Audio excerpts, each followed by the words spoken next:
Sir class 12th commerce के syllabus में और सीयूईटी 2024 के सिलेबस में क्या डिफरेंसेस हैं? जो मैं पढ़ाई करके जाऊंगा क्लास 12th के सिलेबस के लिए, क्या उसी पढ़ाई में मेरा सीयूटी क्लियर नहीं हो सकता क्या सर? ठीक है, मैंने जितनी भी पढ़ाई कर ली है सर बोर्ड्स के लिए, क्या वो पढ़ाई सीयूटी के लिए सफिशिएंट है या नहीं है सर? और जो मुझे आता है, जो मैंने क्वेश्चंस प्रैक्टिस किए हुए हैं, क्या मैं उन्हीं मतलब उसी नॉलेज को, उसी ट्रिक को, उसी टेक्निक को अप्लाई करके क्या सीयूटी का पेपर निकाल सकता हूं कि नहीं निकाल सकता हूं? तो बच्चों, आप लोग के ये सारे सवाल हमेशा ही मुझे मिलते रहे, तो मैंने सोचा कि क्यों ना इसके ऊपर मैं आपको डिटेल्ड इंफॉर्मेशन प्रोवाइड कर देता हूं। तो आप सभी का स्वागत है कॉमर्स अड्डा 24/7 चैनल पे। मेरा नाम हर्ष है और आज मैं आपको जो है बच्चों बताने वाला हूं कि कॉमर्स के क्लास 12th के यानी कि बोर्ड्स के सिलेबस में और कॉमर्स के सीयूटी 2024 के सिलेबस में क्या की डिफरेंसेस होने वाले हैं। ठीक है ना, वो ऐसे इंपॉर्टेंट डिफरेंसेस हैं जो आपको जानने ही चाहिए। तो आज डिटेल्ड एनालिसिस करेंगे और फिर लास्ट में डिटेल्ड कंपैरिजन भी करेंगे कि भाई सीयूटी के एग्जाम में और बोर्ड के एग्जाम में डिफरेंसेस हैं क्या एक्चुअली में, और हमें उन डिफरेंसेस के ऊपर कैसे काम करना चाहिए ताकि हमारा सिलेक्शन जो है वो पक्का हो सके। ठीक है, तो चलो शुरू करते हैं सबसे पहले और आते हैं हम लोग अकाउंटेंसी के सिलेबस में। अब जब मैं अकाउंटेंसी के सिलेबस की बात करता हूं बच्चा पार्टी, तो यहां पे हम लोग क्या देखते हैं कि भाई कुछ टॉपिक्स हैं हमारे, जैसे कि सबसे पहला है पार्टनरशिप फंडामेंटल्स, फिर आता है valuation of goodwill, change in profit sharing ratio, admission है, रिटायरमेंट है, डेथ है, डिसोल्यूशन है, शेयर कैपिटल है, इशू ऑफ डिवेंचर्स है, financial statement of a company है, फाइनेंशियल स्टेटमेंट एनालिसिस है, अकाउंटिंग रेशियो है और कैश फ्लो पोजीशन है। भाई ये सारे के सारे चैप्टर्स आप लोग अपने बोर्ड्स में पढ़ के आए हो और ये चैप्टर्स बोर्ड के साथ साथ सीयूटी में भी आएंगे। ठीक है ना, तो ये ऐसे चैप्टर्स हैं जो बोर्ड्स में भी आते थे और सीयूटी में भी आएंगे, लेकिन कुछ ऐसे चैप्टर्स भी हैं जो बोर्ड्स में नहीं थे, बोर्ड्स में डिलीटेड थे और आपको अब एक्स्ट्रा पढ़ाई करनी पड़ेगी अकाउंट्स के सिलेबस में, है ना। अकाउंट्स के सब्जेक्ट में आपको एक्स्ट्रा पढ़ाई करनी पड़ेगी इन 4-5 चैप्टर्स को लेके। क्या है वो चैप्टर्स?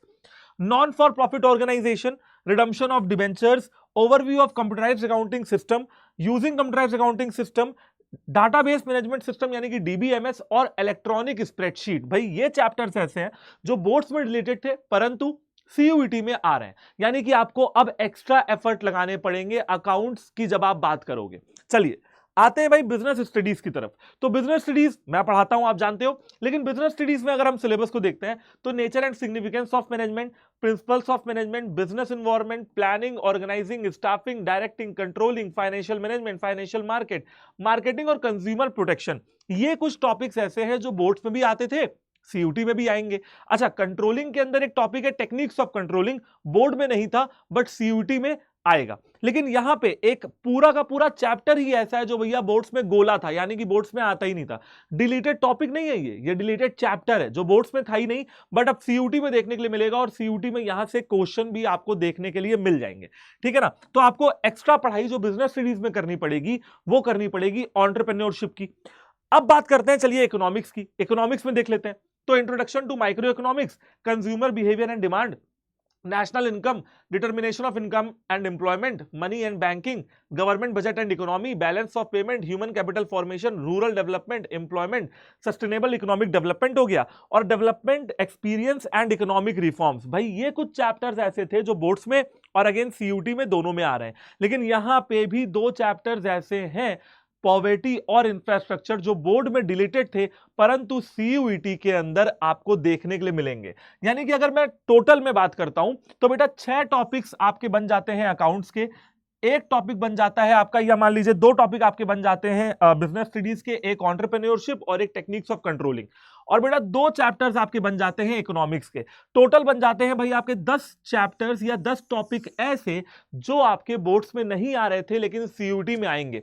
आप बेटा ऑन एन एवरेज अगर हर टॉपिक से 2 क्वेश्चन भी लगा लो ना, तो भैया आप ये लगा लो कि 600 नंबर में आपके कम से कम 2 क्वेश्चन के हिसाब से या आपके लगभग जो है 50-60 नंबर आपको ये टॉपिक्स देके जाने वाले हैं, क्योंकि आप जानते हो सीयूटी के एग्जाम में हर सब्जेक्ट 200 नंबर का होगा। बिजनेस स्टडीज हो गया, इकोनॉमिक्स हो गया, चाहे वो अकाउंटेंसी हो गया, तो आप लगा लो कि भाई 10 चैप्टर हैं और हर चैप्टर से 2 टॉपिक भी अगर 2 क्वेश्चन भी अगर आ गए, ठीक है, तो यानी कि आपके जो क्वेश्चन बनते हैं वो बनते हैं 20 क्वेश्चन। ठीक है, 20 क्वेश्चन आप अंदाजा लगा सकते हैं कि भाई अगर 5 नंबर का एक क्वेश्चन है तो आपके ये बन गए 100 नंबर, यानी कि 100 नंबर इन डिलीटेड टॉपिक से भी आपको देखने के लिए मिल सकते हैं, क्योंकि आप जानते हो बेटा कॉम्पिटेटिव एग्जाम है और यहां पे कुछ भी हो सकता है, ठीक है ना, यानी कि किसी भी चैप्टर की वेटेज बढ़ाई जा सकती है और किसी भी चैप्टर की वेटेज कम की जा सकती है। चलिए आगे बढ़ते हैं और बात करते हैं कि सर डिटेल्ड एनालिसिस की बात आप कर रहे थे कि सर कॉमर्स के क्लास 12th के और सीयूटी के सिलेबस में क्या डिफरेंसेस हैं, हमारे अप्रोच में क्या डिफरेंसेस हैं, हमारी प्रैक्टिस में क्या डिफरेंसेस है और एग्जाम पैटर्न में क्या डिफरेंसेस है। चलिए उसके बारे में भी बात कर लेते हैं। सबसे पहले बात करते हैं यार बोर्ड्स के बारे में। देखो यार बहुत सिंपल सी बात आपको समझाता हूं, बोर्ड्स सब्जेक्टिव था, यानी कि आपको सारी चीजें लिख के आनी होती थी, पेपर मिलता था आंसर शीट और लिख लिख के आते थे, बिजनेस स्टडीज में, इकोनॉमिक्स में और क्वेश्चन सॉल्व करते थे अकाउंट्स में। लेकिन भैया सोचने वाली बात यह है कि सीयूईटी भैया ऑब्जेक्टिव है, यानी कि आपको एमसीक्यू अटेम्प्ट करना है। अब आपको लगता होगा कि एमसीक्यू बड़े आसान आते होंगे, है ना, एमसीक्यू टिक करना तो मतलब बच्चों का खेल है, लेकिन एमसीक्यू बेटा जितने भी आपको सीयूटी के अंदर देखने के लिए मिलेंगे ना, वो बोर्ड्स के एमसीक्यू से डिफरेंट होंगे। कैसे डिफरेंट होंगे? कंफ्यूजिंग ज्यादा होंगे, ज्यादा कॉम्प्लेक्स होंगे, ज्यादा बड़े होंगे, समय कम मिलेगा। आप मेरी बात समझ रहे हो? तो बोर्ड्स और सीयूटी में सबसे पहला डिफरेंस तो यही है, यहां पे आपको अपनी इंफॉर्मेशन को रिकॉल करना होता है और फिर एक एमसीक्यू को टिक करना होता है। यहां पे क्या है बोर्ड्स में कि जितना भी लिख के आते थे, मान लीजिए एडमिशन का कोई क्वेश्चन आया, मैंने रिवैल्यूएशन अकाउंट बनाया तो मुझे रिवैल्यूएशन अकाउंट पे नंबर मिल गए, यहां पे आपकी स्टेप मार्किंग थी। भाई यहां पे स्टेप मार्किंग नहीं है, क्वेश्चन सही तो सही, गलत तो गलत। आगे देखते हैं, बोर्ड्स में जो टोटल मार्क्स थे वो 80 थे एक सब्जेक्ट के, 20 नंबर आपको प्रैक्टिकल और वाइवा से मिलता था। लेकिन सीयूटी में एक सब्जेक्ट 200 नंबर का होता है, एक दूसरा बड़ा डिफरेंस। तीसरा, बोर्ड सिर्फ और सिर्फ ऑफलाइन कंडक्ट कराया जाता है, लेकिन सीयूईटी ऑनलाइन और ऑफलाइन दोनों ही कंडक्ट कराया जा सकता है। कैसे पता सर आपको? बेटा एनटीए की नोटिफिकेशन आई थी, मामीदाला जगदीश कुमार जी ने यह बोला था कि सीयूईटी का पेपर ऑनलाइन और ऑफलाइन यानी कि हाइब्रिड मोड पे होने की पूरी पूरी उम्मीद है। अकाउंट्स, बीएसटी, इकोनॉमिक्स आप मान के चलना कि हाइब्रिड मोड पे होगा। अब आपको नहीं पता अभी तक कि भैया ऑनलाइन क्या होगा, ऑफलाइन क्या होगा, यानी कि आपको दोनों की प्रैक्टिस करने की यहां पे जरूरत है। अगर आप ऑनलाइन प्रैक्टिस करते रह गए, पेपर ऑफलाइन हो गया, वहां पे फिर दिक्कत। अगर ऑफलाइन करते रह गए, किताब से टिक करते रह गए, ऑनलाइन आ गया तो वहां पे दिक्कत। तो दोनों की ही प्रैक्टिस बहुत जरूरी है, अपनी प्रैक्टिस को डिवाइड करना बहुत जरूरी है। आगे देखते हैं, सीयूईटी में भैया निगेटिव मार्किंग जो है लेकिन बोर्ड्स में नहीं थी। बोर्ड्स के अंदर नो निगेटिव मार्किंग, सही करके आए तो आए, छोड़ के आ गए तो कोई बात नहीं, या गलत हो गया तो कोई बात नहीं, नंबर उतने काट दिए जाएंगे। लेकिन यहां पे +1 की निगेटिव मार्किंग है, यानी कि अगर आप एक क्वेश्चन गलत करते हैं तो 5 नंबर तो कटेंगे ही और एक और नंबर कटेगा। तो निगेटिव मार्किंग आपकी यहां पे भयानक तरीके से आपका जो नुकसान कर सकती है। अगर मान लीजिए कि आपके 5 क्वेश्चन भी गलत हो गए ना, तो बेटा 5 क्वेश्चन पे 25 नंबर तो जाएगा ही जाएगा, प्लस 5 नंबर और जाएगा, यानी कि टोटल नंबर जो जाएगा, वो लॉस जो होगा वो आपको 25 नंबर का नहीं होगा, वो टोटल लॉस आपका 30 नंबर का होगा। ये सबसे बड़ी समस्याएं हैं। और एक एक नंबर पे हजार हजार बच्चा बैठा हुआ है, ये भी आप जानते हो, कंपटीशन लेवल का हाल आप जानते ही हो। तो आप बिल्कुल भी अफोर्ड नहीं कर सकते हो कि आपका कोई क्वेश्चन गलत हो जाए, क्योंकि निगेटिव मार्किंग भैया आपके सर के ऊपर बैठी हुई है। आगे देखते हैं, भैया बोर्ड्स को करने के लिए 80 नंबर के क्वेश्चन पेपर को करने के लिए 3 घंटे का समय मिलता था, लेकिन सीयूईटी में अकाउंट्स और इकोनॉमिक्स में 60 मिनट और बिजनेस स्टडीज में 45 मिनट मिल रहे हैं। अब आप बेटा ऑन एन एवरेज निकाल लो, अगर 60 मिनट में 40 क्वेश्चन करने हैं, 50 क्वेश्चन पढ़ने हैं, लगा लो कि आपको मिलते हैं लगभग 1.5 मिनट एक क्वेश्चन करने में। आप सोच के देखो, अकाउंट्स का एक क्वेश्चन करने में 1.5 मिनट, 1.5 मिनट बहुत कम होता है बेटा। आप अकाउंट्स का कब वो क्वेश्चन इतना बड़ा पढ़ोगे, कब दिमाग लगाओगे, कब अकाउंट का आंसर निकालोगे और कब उसको एमसीक्यू टिक करोगे? सोच के देखिए, 1.5 मिनट के अंदर अंदर अगर आपको अकाउंट्स का क्वेश्चन सॉल्व करना है तो कितनी तगड़ी आपकी एक्यूरेसी होनी चाहिए, कितनी तगड़ी आपकी टाइम मैनेजमेंट होनी चाहिए। भाई टाइम मैनेजमेंट से बिल्कुल भी खिलवाड़ नहीं किया जा सकता है यहाँ पे, और एक्यूरेसी तो बहुत जरूरी है, क्योंकि अगर क्वेश्चन गलत करके चले आए तब तो भैया नुकसान ही नुकसान। ठीक है, आगे देखते हैं, बिजनेस स्टडीज में आपको एक क्वेश्चन करने के लिए लगभग 1 मिनट मिलेगा। क्या कह रहे हो सर, 1 मिनट? हाँ, 1 मिनट में एक क्वेश्चन करना है। केस स्टडी चाहे इतनी बड़ी आए चाहे इतनी बड़ी आए, मिलेंगे 1 ही मिनट बेटा आपको उस क्वेश्चन को अटेम्प्ट करने में। लगाइए दिमाग, प्रोसेस को याद करिए और 40 क्वेश्चन करके आइए। और वो भी मैं 40 से एवरेज निकाल रहा हूं, 50 क्वेश्चन पढ़ोगे तब ना 40 करोगे, तो और 10-12 सेकेंड कम कर लो।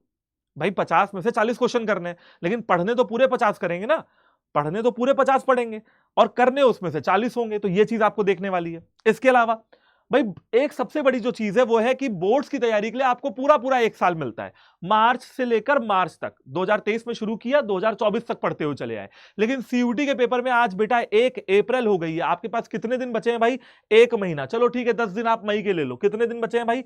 40 दिन का समय। अब सोच के देखो कहां पे 1 साल और कहां पे बेटा 40 दिन, बहुत डिफरेंस है ना। सिलेबस एड ऑन ही हुआ है, कम नहीं हुआ है। बोर्ड्स का सिलेबस सीयूटी के सिलेबस में ऐड ही है, कम नहीं है।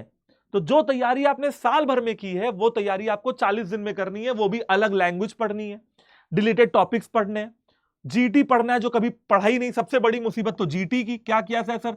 करंट अफेयर्स, लॉजिकल रीजनिंग और कॉन्ट्स का क्या किया जाए, है कि नहीं? ये सारे सवाल आते हैं ना आपके मन में, ठीक है। और लास्ट में बेटा डिफरेंट ये है कि बोर्ड्स की तैयारी, बोर्ड्स का पेपर आप देने गए होंगे तो आपके स्कूल में हाफ ईयरली हुआ होगा, वहां पे आपने हाफ ईयरली दिया, आपने अपनी गलतियों को सुधारा, आपका प्री बोर्ड हुआ, गलतियों को सुधारा। लेकिन बेटा सीयूईटी के एग्जाम में अभी तक आपने कोई प्रैक्टिस ही नहीं की है। सबसे बड़ी समस्या ये आ रही है, सर गलतियां तो तब पता चलेंगी ना जब प्रैक्टिस करेंगे, अभी तक कोई प्रैक्टिस नहीं है, नो प्रायर प्रिपरेशन, ठीक है। अब सर अब ये 30-40 दिन ऐसे हैं, पढ़ना भी है, प्रैक्टिस भी करनी है, क्योंकि सर कॉन्फिडेंस तब आएगा, एक्यूरेसी तब बनेगी, टाइम मैनेजमेंट तब होगा जब मैं पहले से 4 क्वेश्चन लगा के जाऊंगा भाई। अरे अगर मेरे को सीधे बोर्ड्स में बैठा दिया जाता तो मैं बोर्ड्स में अच्छे नंबर ला पाता क्या? ना ला पाता। हाफ ईयरली इसीलिए होता है, प्री बोर्ड इसीलिए होता है। बेटा सीयूटी की तैयारी नहीं की है तो तैयारी करनी पड़ेगी, प्रैक्टिस करना पड़ेगा, क्योंकि भैया ये डिफरेंसेस हैं जो आप इग्नोर नहीं कर सकते हो। हमेशा आप ये नहीं कह सकते हो कि जो होगा देखा जाएगा, जो होगा देख लेंगे। हमेशा ये कहने से काम नहीं चलता है कि जो होगा वो देख लिया जाएगा। आपको अब फैसला लेना पड़ेगा कि करूं तैयारी या ना करूं। नहीं करूं तो फिर जाके किसी यूनिवर्सिटी में जो है एडमिशन ले लेता हूं, 5-6 लाख रुपए फीस में चले जाएंगे, कोई बात नहीं, और 20-25 हजार रुपए की नौकरी मिल जाएगी, कोई बात नहीं। अगर इतने में संतुष्ट हो, सेटिस्फाइड हो तो ठीक है, छोड़ो हटाओ खत्म करो, टेंशन लेने की क्या बात। लेकिन हाँ बेटा, अगर किसी सेंट्रल यूनिवर्सिटी में जाना चाहते हो, सेंट्रल कॉलेज में जाना चाहते हो, बढ़िया कॉलेज में जाके नाम बनाना चाहते हो अपना, और अपने से ज्यादा किसका बेटा? अपने माँ और बाप का, तब उस केस में ये फैसला लीजिए कि आज तैयारी करनी है, क्योंकि ये डिफरेंसेस मायने रखते हैं और कॉलेज मैटर करता है, ठीक है। ऐसा नहीं है कि कॉलेज मैटर नहीं करता है। एक बच्चा जो नॉन रेगुलर कॉलेज से बीकॉम करके आएगा और एक बच्चा जो दिल्ली यूनिवर्सिटी से बीकॉम करके आएगा, मार्केट में दिल्ली यूनिवर्सिटी की वैल्यू ज्यादा है। आप कितना भी ये कह ले कि नहीं है नहीं है नहीं है, हटाओ खत्म करो, ऐसा नहीं है बेटा, वैल्यू है, ठीक है यार। तो इन सारी चीजों का, अच्छा एक चीज और कि भैया एग्जाम मोड हाइब्रिड हो सकता है, ऑनलाइन ऑफलाइन दोनों, अकाउंटेंसी, बीएसटी और इकोनॉमिक्स तीनों का, ये बात ध्यान रखिएगा, तीनों का, ठीक है। तो यार यहां पे इन सब चीजों का सॉल्यूशन क्या है बेटा? सबसे पहले मैं आपको देता हूं प्रैक्टिस का सॉल्यूशन। भाई प्रैक्टिस का सॉल्यूशन है हाइब्रिड टेस्ट किट। अब हाइब्रिड टेस्ट किट का फायदा बता देता हूं आपको, ठीक है। कैसे एक्सेस होगा वो भी बता दूंगा। भाई प्रीवियस ईयर पेपर की किताबें मिल रही हैं, इंग्लिश, जीटी, डोमेन सभी की। ओएमआर शीट मिल रही है ताकि आप ऑफलाइन प्रैक्टिस कर सकें। 120 से ज्यादा आपको भाई ऑनलाइन टेस्ट मिल रहे हैं हर सब्जेक्ट के, और ये सब कुछ लेटेस्ट पैटर्न पे। ऐसा नहीं कि बेटा 2023 या 2022 के क्वेश्चन जो है आपको तैयारी करवाई जाएगी। क्वेश्चन तो प्रीवियस ईयर पेपर के वही होंगे पुराने, लेकिन पैटर्न अलग है, पैटर्न नया है, नए सिलेबस, नए रिलेटेड टॉपिक्स जुड़े हैं, ठीक है। ज्यादा एफिशिएंट ये आपकी हाइब्रिड टेस्ट किट सीरीज आपके लिए साबित होगी आपके सेल्फ स्टडी से, ठीक है। आप सेल्फ स्टडी कर रहे हो, वो कम एफिशिएंट होगी। ये टेस्ट किट जरूर, मतलब 100% मुझे पूरा भरोसा है कि ज्यादा एफिशिएंट आपके लिए साबित होगी। और बच्चा पार्टी, और इस समय एक चीज और यार जो आपके लिए बहुत ज्यादा काम की है, वो ये है कि हाइब्रिड टेस्ट किट कहां मिलेगी वो बता दूंगा। लेकिन इस समय ध्यान रखना कि बेटा मार्च का जो महीना खत्म हुआ है उसकी एंड सेल चल रही है, और आपको 20% का फ्लैट डिस्काउंट दिया जा रहा है हमारे हर बैच पे। बात करता हूं प्रतिज्ञा प्लस बैच की, तो बेटा प्रतिज्ञा प्लस बैच पे आप ये मान के चलो कि आपको लगभग ये मान के चलो कि 21 से 22% का डिस्काउंट मिल जाएगा। कैसे मिल जाएगा बेटा? 20% का डिस्काउंट तो आपको नॉर्मली मिल जाएगा Y769 कूपन कोड का इस्तेमाल करके। कूपन कोड याद कर लो, अगर आप अपने भाई से जुड़ना चाहते हो, मुझसे जुड़ना चाहते हो, तो आपको कूपन कोड लगाना है Y769 और उससे अपना प्रतिज्ञा प्लस बैच परचेज करना है। 1 से 2% का फायदा आपको कॉइन वगैरह यूज करके कहां मिल जाएगा? आपकी एप्लीकेशन में मिल जाएगा। तो जब भी बैच को एनरोल करेंगे एप्लीकेशन से ही करेंगे, ताकि आपके कम से कम पैसे में काम हो जाए, ठीक है। 1% ये मिल जाएगा। तो भैया ये सारी चीजें कहां मिलेंगी आपको? प्रतिज्ञा प्लस बैच के अंदर मिलेंगी, और कोड आपको जो लगाना है वो लगाना है Y769, ताकि आप मुझसे जुड़ सके। क्योंकि ना सिर्फ मैं बिजनेस स्टडीज पढ़ा रहा हूं, बल्कि मैं सीयूटी के आपके हर डाउट को भी सॉल्व कर रहा हूं, वो आप चैनल पे यहां पे देख रहे होगे, ठीक है बेटा। अच्छा यहां पे एक चीज और है कि भाई प्रतिज्ञा प्लस बैच के फायदे क्या क्या है? फुल सिलेबस कवरेज मिल जाती है, मॉक टेस्ट मिल जाते हैं, प्रैक्टिस मिल जाती है बेटा, ऑफलाइन ऑनलाइन दोनों स्टडी मटेरियल मिल जाती है, जाता है, क्विज़ेस मिल जाती हैं, वो सारी चीजें मिल जाती हैं। Full syllabus coverage, live class और रिकॉर्डिंग दोनों आपको प्रोवाइड कर दी जाएगी। आराम से बैठ के घर पे देखो, ठीक है, कहीं जाने की, कहीं ट्रांसपोर्टेशन का कोई जो है चक्कर नहीं है। घर पे बैठो और अपने टाइम के हिसाब से आप सारी क्लासेस को देख सकते हो। चलो एक बार मैं आपको फटाफट से बता देता हूं कि आपको ये प्रतिज्ञा बैच मिलेगा कहां। आपको अड्डा 24/7 के एप्लीकेशन को डाउनलोड करना है। राइट हैंड साइड पे आपको साइन अप लॉगिन मांगेगा। राइट हैंड साइड पे पहुंचे, कोर्सेज पे गए, कोर्सेज पे जाके बेटा आप चले गए यूजी पीजी एंट्रेंस एग्जाम पे, सीयूटी यूजी पे गए, सीयूटी कॉमर्स पे गए, ठीक है, ओके। उसके बाद सर बेटा, उसके बाद आप यहां पे चले गए, ये देखिए प्रतिज्ञा प्लस बैच आपको यहां पे नजर आ रहा होगा। अभी इसकी इक्का दुक्का क्लासेस हुई हैं, कोई बैकलॉग नहीं है, बिल्कुल नया बैच है, इक्का दुक्का क्लासेस हुई हैं। फटाफट से इसको एनरोल करो, ठीक है। अब आप यहां पे देखोगे कि बेटा बाय नाउ पे जैसे ही आप क्लिक करोगे तो आपको कूपन कोड लगाना है Y76 और 9, ठीक है। जैसे ही आप इसमें बेटा अप्लाई करते हो, देखो यहां पे कूपन अप्लाई हो रहा है और यहां पे आपको 21% का, एक मिनट यहां पे अप्लाई कर देते हैं, ये देखिए Y769 अप्लाई हो गया है, 20% का डिस्काउंट ये मिल गया और 1 से 2% का डिस्काउंट आपको आपकी एप्लीकेशन में मिल जाएगा। बैच पड़ेगा 3039 का, कॉइन वॉइन लग गया तो मतलब 3000 रुपए का ये मान लेना, अगर तुम्हारा कॉइन वॉइन ऐप पे मिल जाता है, तुम चेक कर लेना, मिल जाएंगे, ठीक है। तो ये बैच आपको फाइनली मिलेगा भैया 3000 में। मैंने बताया पूरी क्लासेस, पूरे मॉक टेस्ट, पूरा स्टडी मटेरियल, पूरी क्विज़ेस, सारी अपडेट्स और प्लस आपको हाइब्रिड टेस्ट किट जो सीरीज है वो मिल जाएगी और ये चीज आपके घर तक डिलीवर हो जाएगी। क्या चीज? हाइब्रिड टेस्ट किट, ठीक है बच्चा पार्टी। तो आप लोग अपनी तैयारी को मजबूत करिए और अपना जो चांस है सीट का वो पाइए, ठीक है। मिलता हूं आपसे किसी और वीडियो में, तब तक ले all the very best, have a good day and जय हिंद।